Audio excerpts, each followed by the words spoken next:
The gala for the Masterpieces Through the Ages exhibit at Mickey's Museum was in full swing. Laughter and music filled the grand halls. But in the Renaissance wing, a motion sensor blinked red. A shadowy figure darted past a laser grid. A silent alarm was triggered. The next moment, the protective case for the priceless Mortimer Mouse was empty. The masterpiece was gone. Imagine the priceless Mortimer Mouse vanishing from Mickey's museum. Who would dare steal such a masterpiece? Join Mickey, Minnie, and Goofy as they dive headfirst into a perplexing art heist, where every clue leads to more questions. And the culprit is always one step ahead. Can you crack the case before it's too late? Mickey, Minnie, and Goofy, who were attending the gala, rushed to the scene as security sealed the building. The initial shock on their faces turned to steely resolve. The head of security informed them it wasn't the first theft. It was part of a series of calculated heists targeting iconic cartoon artifacts. The stakes were suddenly sky-high. While others saw chaos, Mickey saw a puzzle.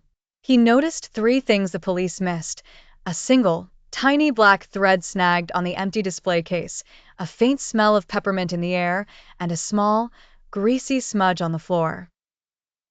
Goofy, trying to be helpful, reviewed the security footage. "Gosh, it's all fuzzy," he exclaimed. The thief had used a device that emitted a low-frequency pulse, causing the cameras to glitch at the exact moment of the theft. This was no amateur. They knew the system's weaknesses. Minnie, with her keen eye for detail, took out her magnifying glass. She studied the greasy smudge and identified it as lubricant from a high-end, precision tool, the kind used by a master clockmaker or a skilled engineer. The black thread was analyzed. It was a unique material, a carbon fiber we've used in high-tech gadgets. It wasn't from any security uniform. This was their first real physical evidence of the thief, whom the papers were now calling the Phantom. Following the faint scent of peppermint, they were led away from the main galleries and into the staff-only areas. The trail ended at a vent cover that was slightly ajar. The Phantom's escape route. In a comedic twist, Goofy had a solid alibi. He was stuck in the modern art installation Symphony of Springs after trying to see if it was comfortable to sit on. His predicament, however, confirmed that the heist happened in a very narrow, specific window of time. Mickey realized the thief needed intimate knowledge of the museum's blueprints.